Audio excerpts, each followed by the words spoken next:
Hello there. Today, Wellness Wednesday, I'm speaking about making the most of your annual physical. I am Stacy Hendry, health coach, and along with my colleagues, Daryl Moss and Lucy Diana, we are the Synergy 3.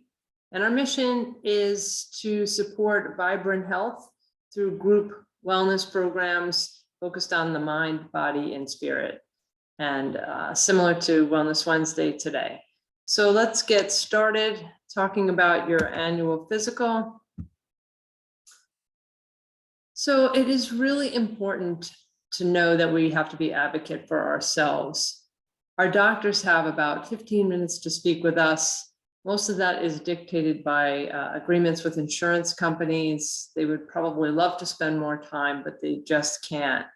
So it's important for all of us to take responsibility for our own health and to be ready for our annual physical.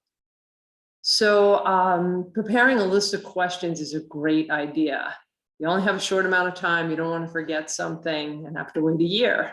So prepare a list of anything that you want to speak about, anything that's going on with your health. Another thing is to request your blood work in advance. It would be great if you could have your blood work with you when you see your doctor, so you can speak to them then about the results and ask your questions while you have their full attention, rather than waiting for a phone call back or trying to deal with it through a portal and emails. So you can call the doctor's office, you can ask them for your blood work in advance. And if you want any additional tests, you can ask them to add that on. And we're going to talk about a couple of things today. So one important thing to test, in addition to what they typically test, is vitamin D. Vitamin D is used in many of our functions of the body. And if it's low, your body's not going to function effectively. Now, the way you get vitamin D is it is absorbed through the skin from the sun, which means you have to be outside without any sunscreen on for about 20 minutes with your skin exposed. So most of us who live in the Northeast, it's not feasible, and supplementation is probably required. Well, low levels of vitamin D are linked to many diseases and also impacts mortality. And we heard a lot about that during COVID-19. So when you have your vitamin D tested, it's important to know that a healthy range is between 50 and 80. When you see your blood work, the range could be 30 to 100. And those ranges are really generated from averages of people in the world. So since most people are low, it's actually normal to have a low vitamin D level, and 30 is low. You really want to look at where the healthy people are, and that's 50 to 80. So if you find that you're 30, mine was 32, I began supplementation to get it into a healthier range. And that's what you want to do. You want to take supplements and then be retested so you can see how you're doing. Another important thing is diabesity. That's diabetes and obesity, which is becoming an epidemic in the US and probably the world. Your doctor will test your fasting blood sugar. It's important to be fasting, but that's really a point in time marker. So for example, if you ate a cookie, your blood sugar might go up to 100, and then after your body processes it, digests it, later on, your blood sugar would come back down to a normal range. So taking your blood work fasting is a really good idea, and that fasting blood sugar should be 70 to 80. Hemoglobin A1C is more of an average, so that's a good marker to look at, and you want it to be below 5.5. When you get above 5.5 up to about 6.5, that's considered pre-diabetes. And if you're in that range, your doctor really should speak to you about that. That's the time you can take action. When you get up to 6.5, it's full-blown diabetes.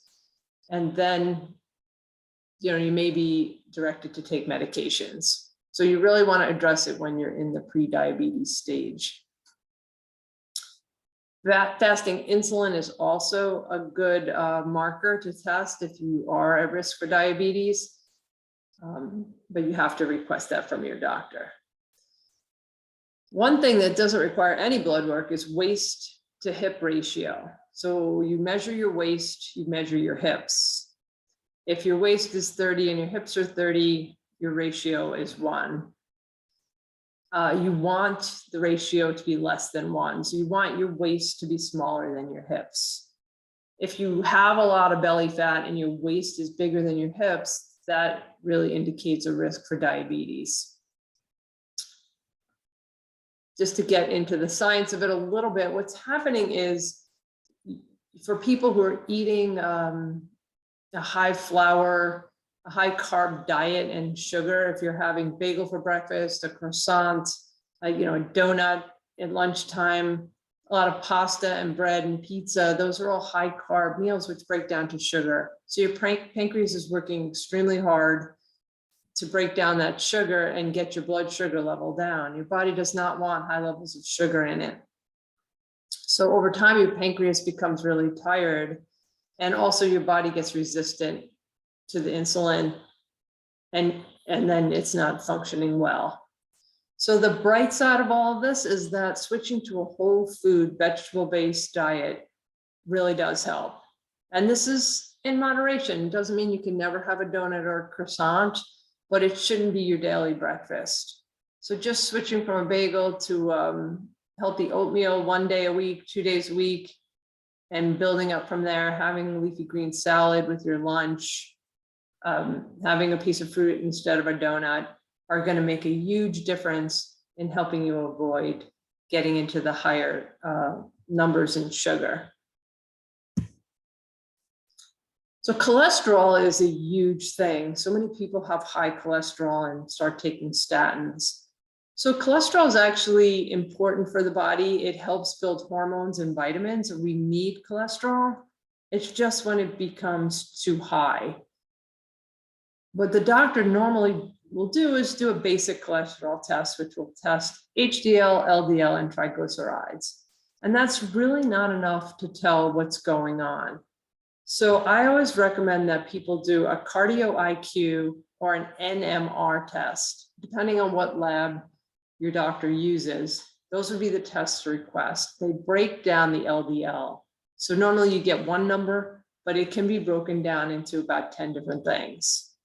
And that gives you much more information. For example, LDL, the breakdown will tell you your particle size. If your cholesterol is large particle, then it has a harder time getting through the artery walls. So you wouldn't be as much risk for plaquing. But if it's small particle, it's easier to get through the artery walls. So you're at higher risk. So that's just another piece of information that you want to know. If your doctors do recommend statins, there is risk to that. Statins are linked to muscle damage, and they also put you at increased risk of diabetes. Sometimes it's not avoidable.